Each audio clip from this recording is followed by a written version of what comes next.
A paz do Senhor Jesus, meus irmãos e minhas irmãs. Estamos aqui hoje para mais uma aula pela graça de Deus, a lição número 9 desse quarto e último trimestre de 2022.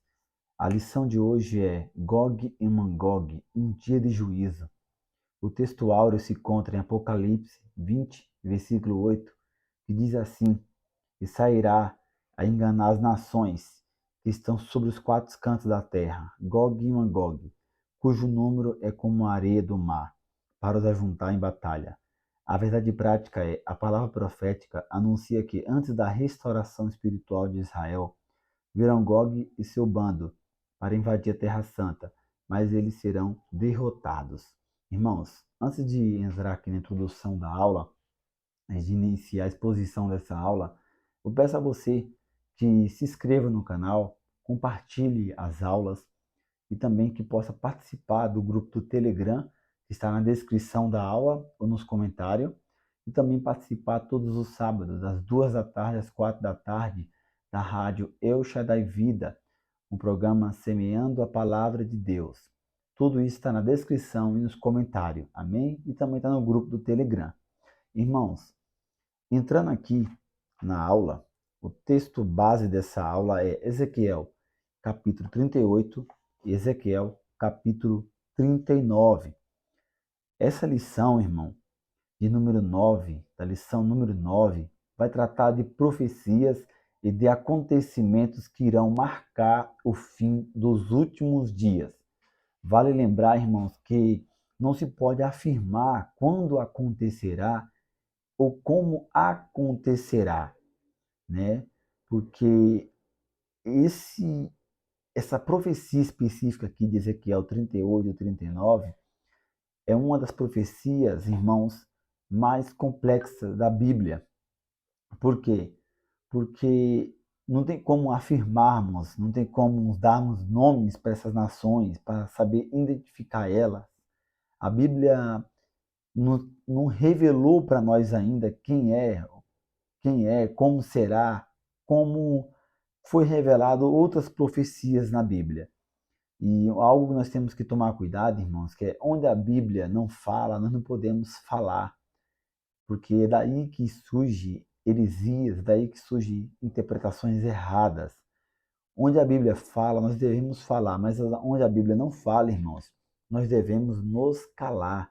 Tem uma palavra na Bíblia que diz assim, Deuteronômio 29, 9: As coisas encobertas pertencem ao Senhor, nosso Deus, porém, as reveladas nos pertencem a nós e a nossos filhos para sempre, para que cumpramos todas as palavras dessa lei. Então, irmãos, em parte nós enxergamos essa profecia, mas uma outra parte ainda está encoberta para nós. Conforme os anos se passar, conforme se aproximar da, da, do cumprimento dessa profecia, irmãos, ficará mais claro para quem estiver durante esse tempo, irmãos. É igual o livro do Apocalipse. O livro do Apocalipse, quando a gente lê, muitas coisas ali ainda estão encobertas para nós hoje em dia. Mas conforme o tempo passar e se aproximar do cumprimento daquelas profecias, ela vai ficar revelada.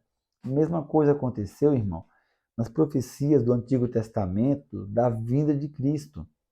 Aquelas profecias ela apontava para Cristo, diversas profecias. Enquanto Cristo não vinha, não se aproximava a data de Cristo vir, aquilo era encoberto, era como se tivesse uma cortina, um pano em cima. Mas quanto mais se aproxima, irmão, mais dá para ver o que está atrás daquele véu, o que está atrás daquela cortina.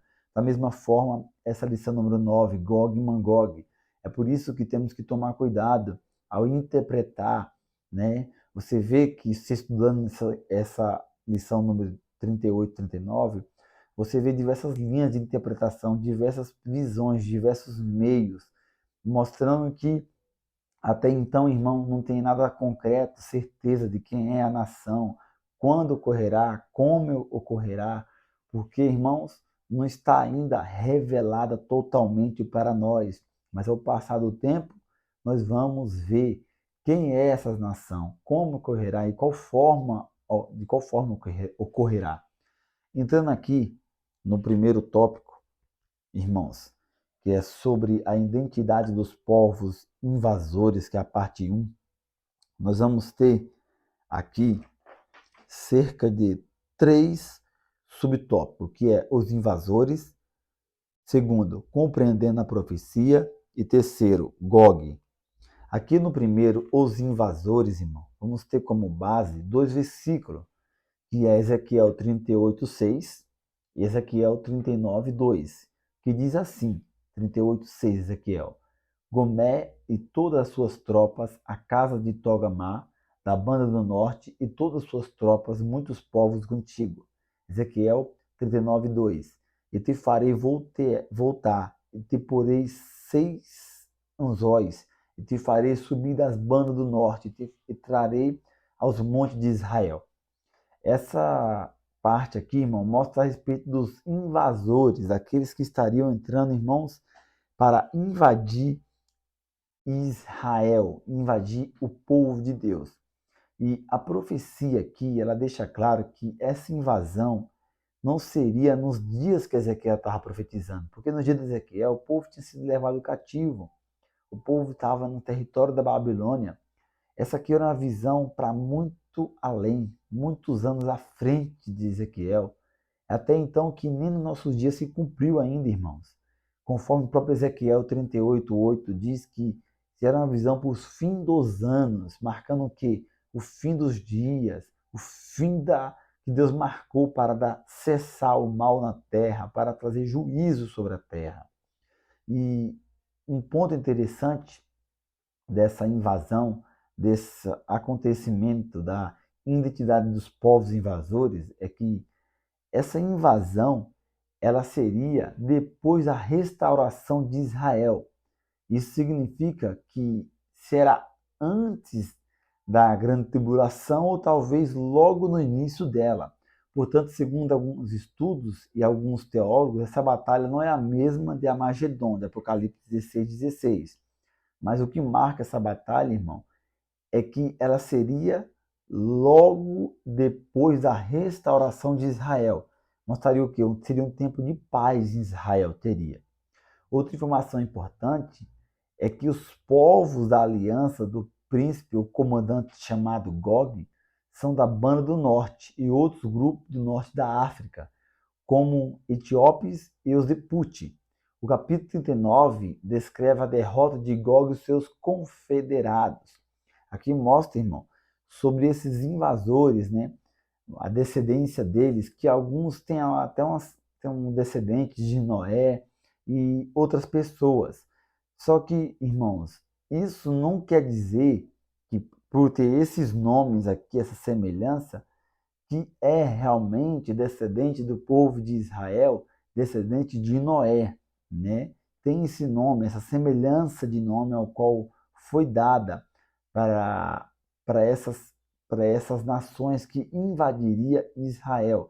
Pode ser mesmo povos descendentes lá dos filhos de Noé? Sim, pode, mas também talvez não seja, irmãos. Então tem diversas linhas teológicas. Esse é um capítulo mais difícil de estudo da palavra de Deus, é o Ezequiel 38 e 39, por falta de material, por falta de base, irmão, para chegar numa certeza, para afirmar algo. E algo que chama atenção também, e que já aconteceu, irmãos, em Israel, é a famosa Guerra dos 6 Dias, que aconteceu em 1967. Essa guerra dos 6 dias foi um conflito de curta duração entre Israel e seus vizinhos árabes, que foi o Egito, a Síria, o Iraque e a Jordânia. Esses 4 países se uniram com a ajuda da Rússia, na época, para atacar Israel. Israel tinha cerca de 200 mil soldados e lutou contra mais de 600 mil soldados. Relatos dizem que uma bala que saía de Israel valia por 2 do seu inimigo. O acampamento de soldados inimigos foram abandonados com tudo o que tinha lá. Soldados relatam que tinha soldados vestidos de branco vindo do lado de Israel. Aparições e sinais foram vistos. E o mundo, irmão, assistiu esperando o fim de Israel nessa época aqui. Você pode puxar na internet, você pode puxar no Google, tem documentário falando sobre essa guerra dos 6 dias, que foi algo extraordinário, ao qual, irmão, só foi um milagre de Deus mesmo. Por que eu puxei esse ponto aqui? Para fazer referência, né? Porque aqui nesse Ezequiel 38, 39 mostra um livramento de Deus, mostra a mão de Deus livrando o seu povo diante de uma guerra que é impossível Israel vencer. E aqui em 1967, Deus operou isso no meio desse povo, irmãos. A mídia inteira esperava o fim de Israel, mas ficaram, foi o quê? Surpresos, porque Israel derrotou um inimigo muito maior do que ele, irmãos. Mostrando que Israel não está sozinho, é um povo escolhido de Deus, né? O povo da promessa. E aqui no segundo subtópico, compreendendo a profecia, irmãos. Aqui no segundo subtópico, compreendendo a profecia, fica claro pela profecia que não ocorreria nos dias de Ezequiel, isso ao qual ele profetizou. Nós vemos isso claramente em Ezequiel 38, 16, que diz assim: E subirás contra o meu povo de Israel, como uma nuvem para cobrir a terra, nos últimos dias. Olha aqui a expressão no versículo 38, 16, Ezequiel. Nos últimos dias sucederá que hei de trazer-te contra a minha terra. O próprio Deus, irmão, ele estava fazendo que essas nações vinham para vir contra Israel. E também, irmão, fica claro que seria um tempo onde Israel alcançaria novamente a sua liberdade como um país ou como uma nação. Israel, ele teve essa liberdade como um país, como uma nação, irmãos, nos dias de Davi, nos dias de Salomão, no dia que eles eram uma nação, irmão, que tinha seu próprio rei, que eles eram por cabeça. Mas Israel passou por uma situação, por um período de cativeiros, irmãos. Passou pela situação do cativeiro pela Síria, passou pela situação do cativeiro de Judá pela Babilônia. E Israel, nesse meio tempo, nunca mais, irmão, tinha conseguido se estabelecer como uma nação. E reis ímpios se levantavam e dominavam eles. Nós vemos depois da Babilônia, veio os medos e persas, e depois veio outros, irmão, veio os gregos, veio os romanos e diversos outros. E para você ter ideia, Israel só foi voltar a ser considerada uma nação livre, para ter o seu presidente, para ter seu exército, para poder se defender, a partir do ano de 1948, irmãos. Você puxa aí a história, é algo muito importante isso. Em 1948, Israel foi reconhecido novamente como um país. Eles estavam então livres para voltar a ser o povo, um povo livre, ter seu país, ter sua nação, ter sua bandeira. E Israel cresceu muito, irmãos. Israel tem o quê? Não tem nem 100 anos, é considerado um país livre para governar tudo. E hoje é uma potência mundial, né? Ela floresceu, nasceu de um dia para o outro, irmãos. E tem uma profecia bíblica falando a respeito de 1948, né? Que foi um milagre. Israel, que estava destruído, né? Todo mundo conhece na Segunda Guerra Mundial, Hitler matou milhões de judeus e Jerusalém estava destruído, acabado. Ali parecia que já era, tinha acabado o país. Mas uma profecia de Isaías 66, verso 8, dizia assim: Quem já ouviu uma coisa dessas? Quem já viu tais coisas? Pode uma nação nascer num só dia? Ou pode-se dar luz um povo no instante? Pois Sião ainda estava em trabalho de parto e deu à luz a seus filhos.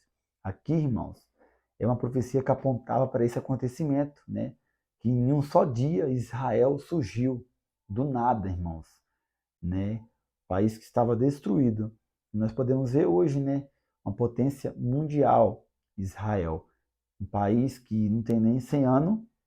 Na época que ela foi reconhecida em 1948, estava completamente destruído o país, não tinha tecnologia, não tinha investimento, mas nós vemos hoje que Israel se tornou uma grande potência, irmãos. E ainda que compreendendo a profecia, né, de Ezequiel 38, 39, tem algo que chama atenção, irmão, que nós encontramos no livro de Zacarias e Apocalipse, semelhanças da batalha descrita em Ezequiel. Você pode ver o anúncio da guerra, a semelhança, o anúncio da guerra. Em Zacarias 14, verso 1 ao 3, a palavra de Deus diz assim: Vejam, o dia do Senhor vem, quando no meio de vocês os seus bens serão divididos. Reunirei todos os povos para lutar contra Jerusalém. A cidade será conquistada, as casas saqueadas, as mulheres violentadas.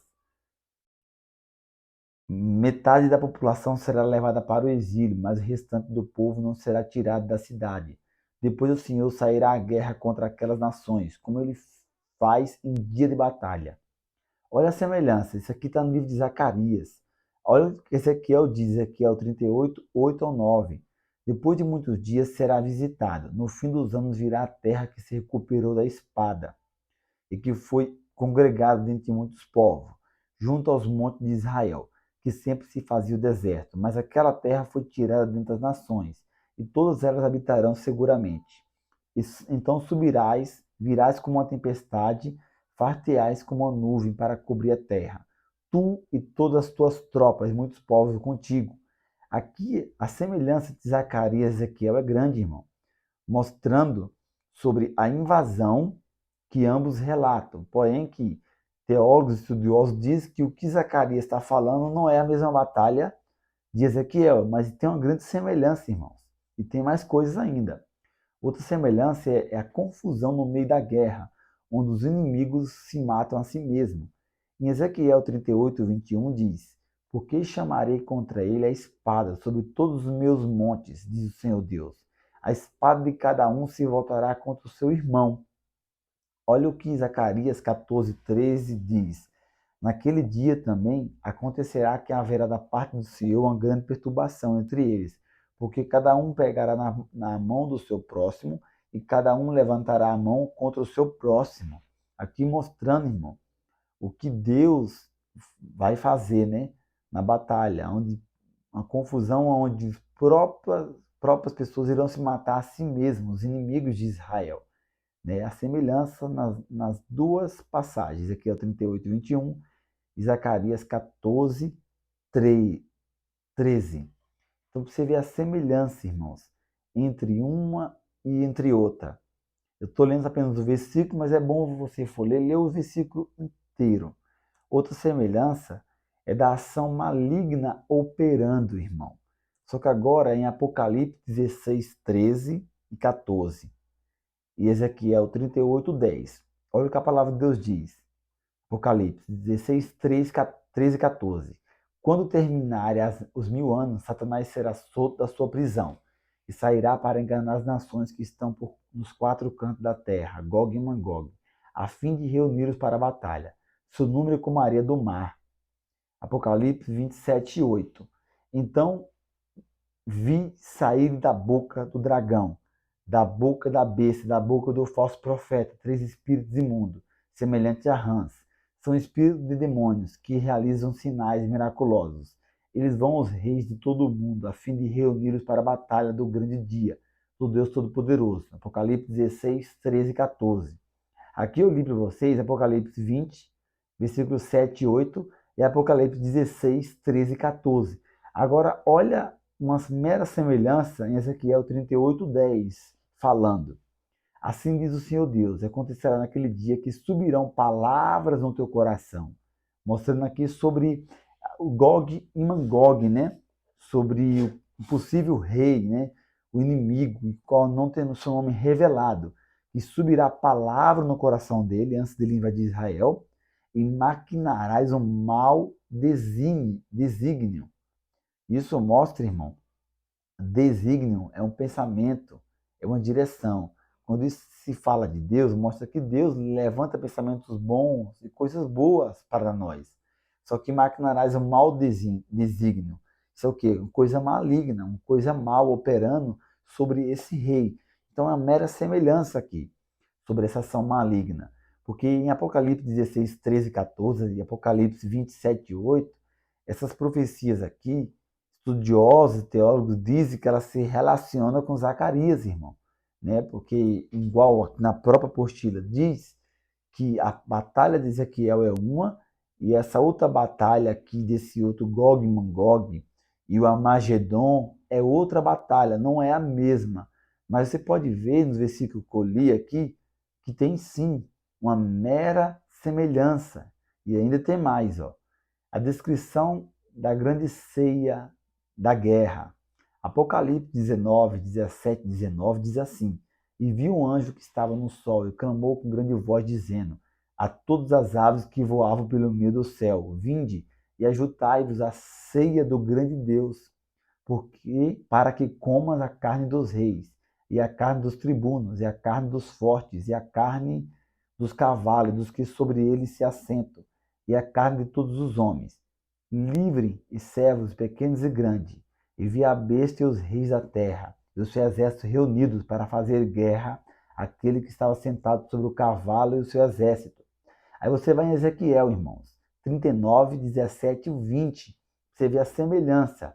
Tu, pois, o filho do homem, assim diz o Senhor Deus, dizia às aves de toda espécie, de todos os animais do campo, ajuntai-vos e vinde, congregai-vos de toda parte para o meu sacrifício, que eu ofereci por vós, um sacrifício grande nos montes de Israel, e comei a carne e bebei o sangue.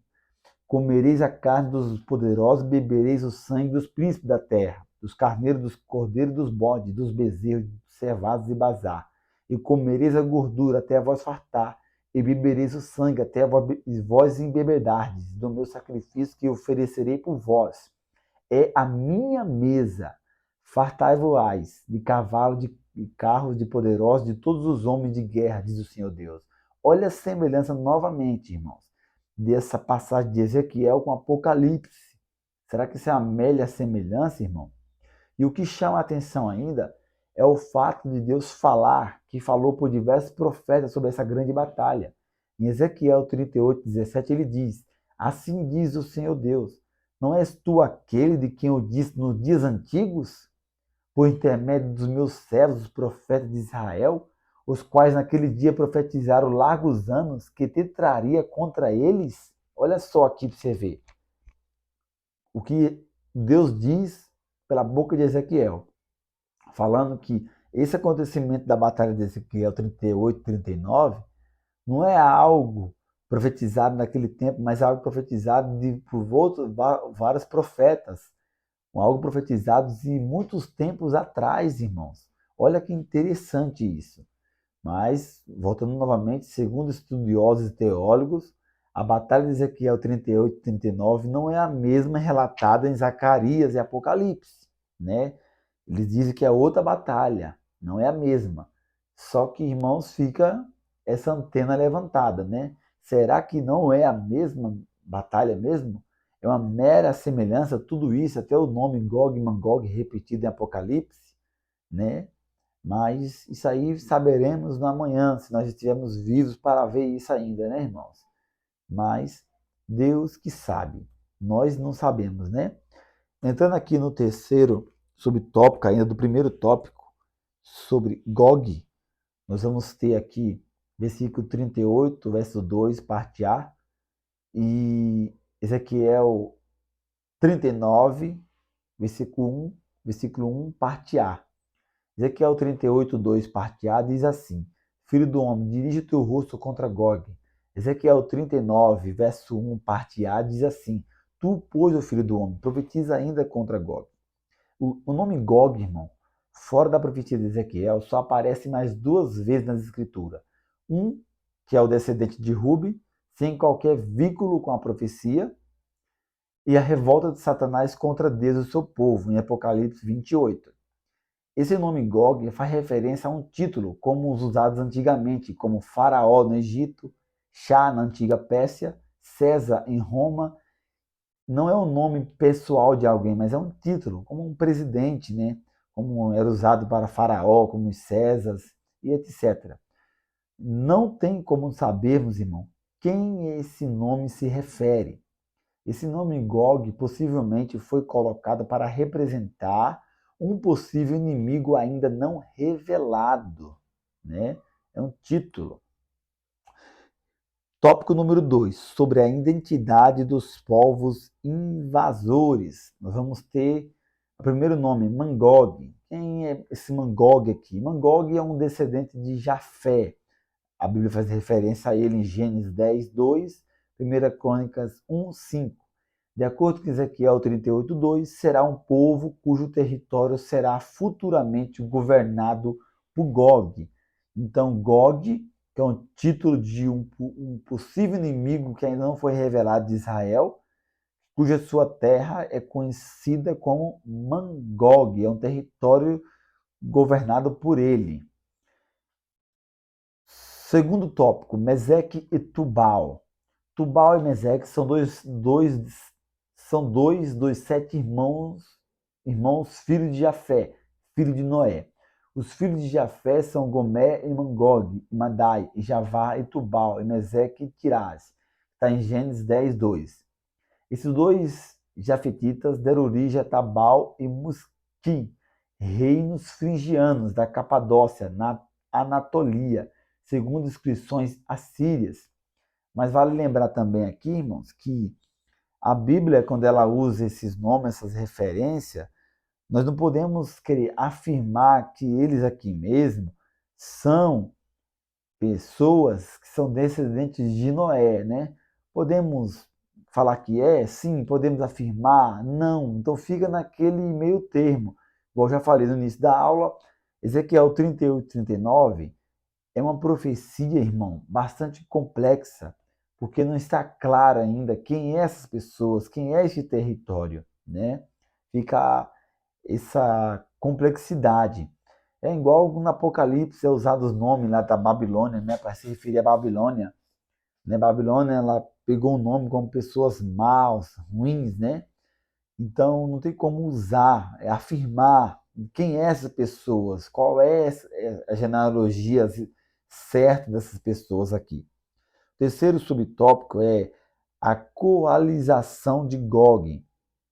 E esse aqui é o 38:5, que diz assim: peças etíopes, os de Put, com eles, todos com escudo e capacete. Aqui é o bando, né? Aqui faz parte de Gog, das parte do rei mau, que ajuntou povos, né? Temos 5 nomes aqui, que é os persas, etíopes e Put com eles. Todos com escudo e capacete, Gomé e todas as suas tropas, a casa de Togmar, todos eles são citados previamente nos oráculos de Ezequiel. A Bíblia hebraica emprega o nome Cuxi para Etiópia e Put para Líbia. Ambos, Cuxi e Put, são descendentes de Cã, filho de Noé. O norte da profecia em relação a Israel inclui a Mesopotâmia, a Ásia Menor e as regiões do Mar Morto e do Mar da Capício. Os persas são os atuais iranianos. A Pérsia teve o seu nome mudado para Irã em 1935. Aqui é mostrando os possíveis inimigos de Israel, né? A sua descendência, o território onde eles habitam. E eu deixo de referência para vocês também, meus irmãos, se vocês puderem ler com calma ou puderem adquirir esse material aqui, ó. Esse daqui é um comentário bíblico, manual bíblico de Harley, edição revisada e ampliada, nova versão internacional, editora Vida. Você vai ler aqui falando sobre Ezequiel 38 e 39, você abre na página 342. Vai ter uma bela introdução sobre território, geografia e possíveis esses inimigos de Israel. Entrando agora, irmão, no terceiro e último tópico sobre o contexto escatológico, nós vamos ter 3 subtópicos, que é Gog e Magog. Segundo, como a Rússia aparece nesse contexto. Terceiro, origem da interpretação. Gog e Magog. A passagem de Ezequiel 38 e 39, irmão, igual eu já disse, é uma das passagens mais difíceis de interpretar 100% e colocar um carimbo em cima, confirmando. Então, não podemos querer dar palpites, querer supor, eu acho que é isso, eu acho que é aquilo, né? Não. Onde a Bíblia não revelou, nós devemos se calar. Onde a Bíblia não mostrou, nós devemos se aquietar. Porque se nós for querer falar onde a Bíblia não fala, irmão, podemos cometer erros graves. Então, o que nós temos que fazer, deixa o tempo revelar, né? Deixa a história se cumprir, né? A nossa obrigação não é adivinhar, não é focar nisso, focar em quem é o rei, quem é o país. Não, nossa obrigação é servirmos a Deus em espírito e em verdade, aguardarmos a vinda do nosso Senhor Jesus Cristo, né? E sobre Gog e Magog é isso, irmãos. No segundo subtópico aqui 2, como a Rússia aparece nesse contexto, né? Nós vemos que durante estudos e anos atrás, pessoas assemelham, irmãos, a Rússia a um desses inimigos que vai atacar Israel, né? A semelhança é no som da pronúncia da palavra, que tem Rushé, Rússia que lemos hoje em dia, muitos estudiosos identificam como Rocher, com a Rússia, Mesek como Moscou, a atual capital da Rússia, e Togamar com Tobolsk, cidade russa. Então, essas palavras aqui que aparecem em Ezequiel 38 e 39, Rocher, Togmar, Mesek, palavras que alguns estudiosos, alguns quiseram trazer a semelhança com a Rússia atual dos nossos dias. Não podemos afirmar isso, né? Porque isso é antibíblico, a gente querer dar certeza de algo que a Bíblia não está revelada 100%. Igual eu já disse no começo da aula, tem coisas que ainda estão obscuras para a nossa época, para mim e para você. E ao passar do tempo, isso será revelado. Aqui no terceiro subtópico, a origem dessa interpretação sobre a Rússia, que a Rússia é um desses inimigos, essa interpretação vem de longe, irmão, não é de hoje não. Vem desde 1787, por Gesenius, famoso orientalista alemão. Em seu léxico hebraico, o Rocher de Ezequiel 38:2 são os russos. Depois da Guerra Fria, o assunto foi ficando no esquecimento. Mas agora, irmão, com essa guerra da Ucrânia e a Rússia, trouxe novamente essa visão, essa forma de pensar, que a Rússia, sim, é um desses inimigos de Ezequiel 38, 39, que vai vir para atacar Israel. Não podemos afirmar nada, irmão, só o tempo que revelará, que mostrará realmente, né, quem será esse país, né? E a conclusão aqui dessa aula, irmão, é uma aula um pouco complexa, né? Uma aula que eu acho um pouco difícil, né? Pelo fato de nós termos poucas ferramentas e poucas linhas de pensamento e não podemos dar certeza sobre nada ali, né? Só que realmente vai acontecer o que está escrito, pois nós já vemos reflexos, né? Israel foi restabelecida, está com a sua liberdade, foi reconhecida como um país novamente em 1948, e nós vemos que tudo isso caminha sim para uma grande guerra, uma grande batalha nos territórios de Israel. Nós vemos essa guerra já acontecendo hoje em dia, nos países vizinhos. Nós vemos o ódio do mundo contra Israel. Nós vemos durante o governo Trump, quando ele decidiu mudar a embaixada americana para Jerusalém, reconhecendo Jerusalém, conforme foi aquela reviravolta no mundo, né? Milhares de países reclamando, não concordando com isso. Nós vemos que Israel, irmão, ela é o relógio do mundo, né? Israel é, é o controle, é o que vai acontecer, né? É a figueira que vai florescer. Nós temos que ficar de olho nesses acontecimentos da terra de Israel, sim, né? Pois marca, sim, também a volta de Cristo, irmãos. E a conclusão, que um ponto que fica importante para nós nesse estudo é que a gente não focar aqui na questão de Gog e dos seus aliados, mas sim focar na conclusão e no que vai acontecer na história, né? Porque a palavra de Deus, irmão, ela passará ao céu, passará à terra, mas ela há de se cumprir, né? Essa profecia aqui, ela ainda não se cumpriu, né? Ela se cumpriu em partes ainda, mas falta ainda a questão da batalha, dessa guerra, que num momento e no outro vai acontecer. Então, nesse estudo aqui, que nós não venhamos focar nessa questão de Gog, nessa questão de Magog, nessa questão dos aliados, nessa questão geográfica, porque é impossível dizer quem é esses inimigos de Israel. Mas a questão é essa profecia de Ezequiel 38 e 39, ela vai se cumprir. Ela já se cumpriu em parte. Deus já restabeleceu Israel como uma nação novamente. O povo não está mais cativo. O povo de Israel hoje tem um exército, tem uma bandeira, tem uma nação livre, onde tem enfrentado diversas situações no mundo. Então, no momento certo, na hora certa, no momento que Deus estabeleceu, que Deus determinou, tudo isso, Ezequiel 38 e 39, será revelado amplamente para nós, irmão, conforme vem se aproximando todos os acontecimentos. E nós aí, então entenderemos, irmão, completamente essa profecia, do versículo 1 ao último versículo, para a honra e glória do nosso Senhor Jesus Cristo. Amém? Que Deus abençoe a você, compartilhe a aula e siga o canal, em nome de Jesus. Amém?